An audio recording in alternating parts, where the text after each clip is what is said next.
What's up, good people? Mark Holmes here, and as always, I want to thank you all for watching, commenting, subscribing, being part of the Joe Boo Sports Report. Without you guys, as well as you ladies, you know that this literally does not work.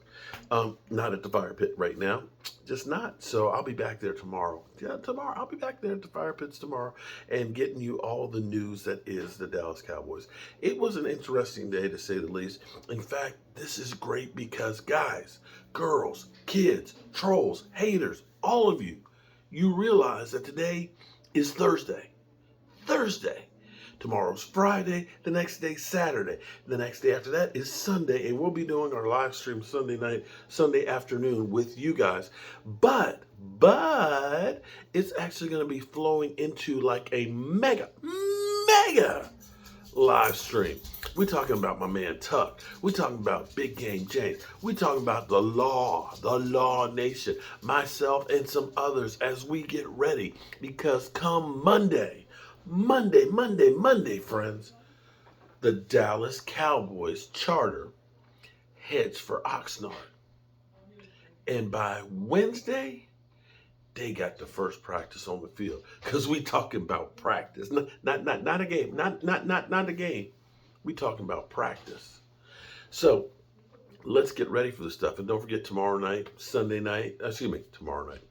Friday night, we'll have our live stream, and of course, we'll be doing a drawing for, I believe it's the DeMarcus Ware piece for you guys. Now, the question you have to ask with this training camp at Oxnard this year, is this the last training camp for the Dallas Cowboys for Zeke Elliott? I think you're going to say what? Say what? Well, interesting piece. Insider 105.3 The Fan, Bobby Belt. Bobby Belt was being interviewed by a Washington Commanders station.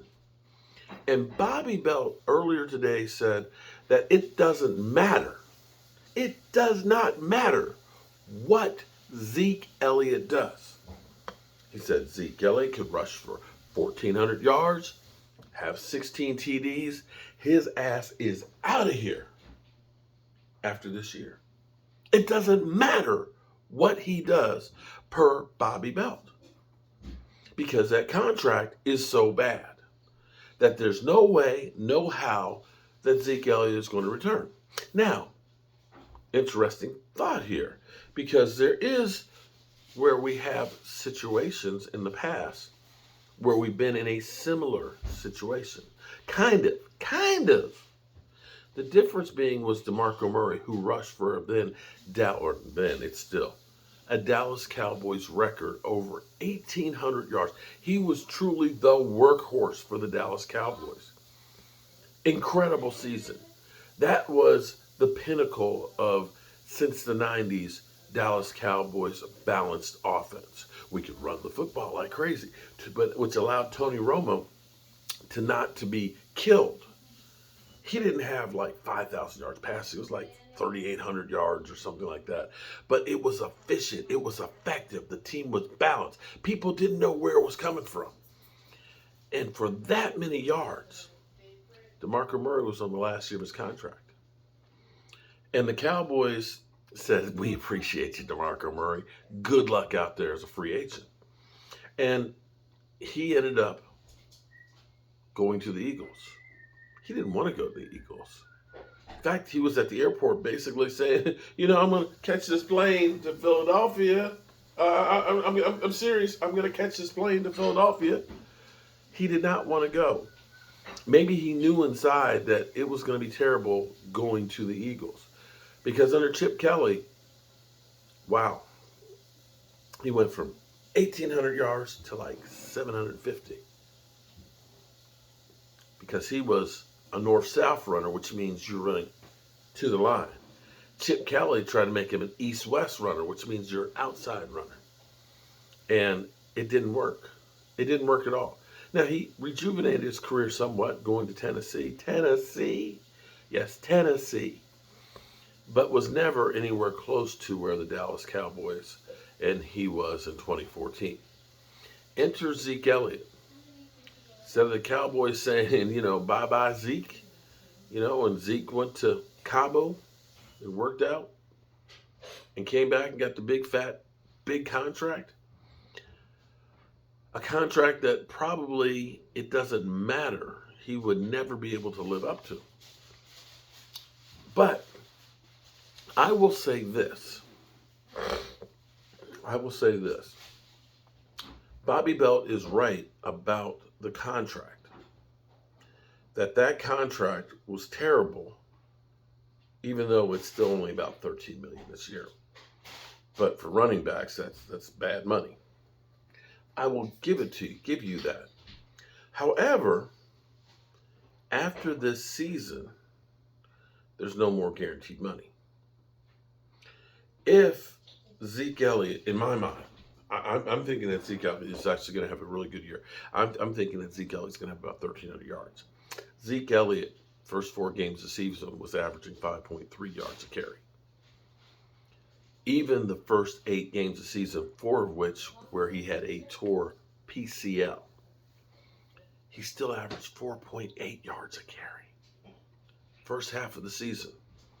Now, granted, the offensive line was in better shape. Now here's the thing. In his defense, I believe the offensive line is going to be in better shape this year with Tyler Smith. Tyler Smith's been working on getting his hands inside so he doesn't get those his hands. He's a big guy. He's got broad shoulders. He's got to understand, I can't go wide like I can't. I got to be in here. Okay? It's kind of like if you've seen the movie Hitch, and it's the same thing my wife does with me. She's like, you live in here. Okay? You live here. Not out here. No. You live in here. Okay? Tyler Smith. You live in here. Not out. No, don't get crazy. Don't get crazy. You live in here. Okay? Just like in the movie Hitch. You live here. Okay? Oh, I'm sorry. See, back in my day, you had to actually have closed fists. When you couldn't do this back in my day. You could not. No, that's hold. Back in my day, that was hold. We had to go like this. Okay, so we would live in here like this. Okay? You can't go out here like no. You live in here. But if Tyler Smith can live in here and keep the holding down and be a road grader, the offensive line will be in great shape.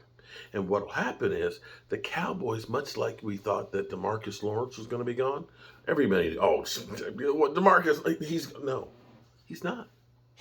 They redid his contract. They made it friendly for both sides, and he came back. Okay? And so this is where, that's a great story and so on. And, it sounds good. It's definitely getting a lot of play and clicks and stuff on it. But I think it'll depend on more than the yardage will be the health. See, Zeke Elliott has not had a surgery. He's not like not Derrick Henry, Todd Gurley, who had the surgeries in the knees and had the arthritis, and he was like going downhill on that. Yeah, he had the PCL tear, which can heal on its own. Okay, it's not a complete tear; it's a partial tear. The fibers go back together. So for the most part, Zeke Elliott doesn't have those catastrophic injuries that he's had to come back from. ACLs left and right, and broken ankles. No, he hasn't had those things. And I know he doesn't have the big burst that he had before, but sometimes you need that guy who is like, like a wrecking ball. You got Tony Pollard, who is, your east to west. You have Zeke Elliott, who's your north to south. And see, you can end up using both of these guys very well. And the key on this is, and see, this is the thing. If you want to have Zeke Elliott have a great year, 12 personnel. Let me say it again, 12 personnel.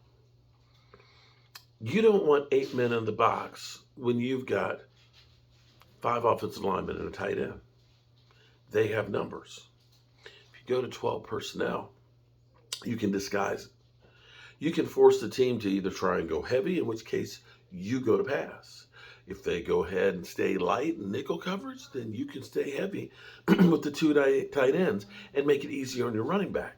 See, this is called using your offensive philosophy to the betterment of your players, to give them an advantage. So that way, you're not constantly saying, we're going to man on man, put a hat on a hat, and we hope that we can just bet that you got to beat somebody, Zeke. Okay? You're the eighth man. You got to beat somebody. No. How about we get some numbers and make it easy on him and prolong his career?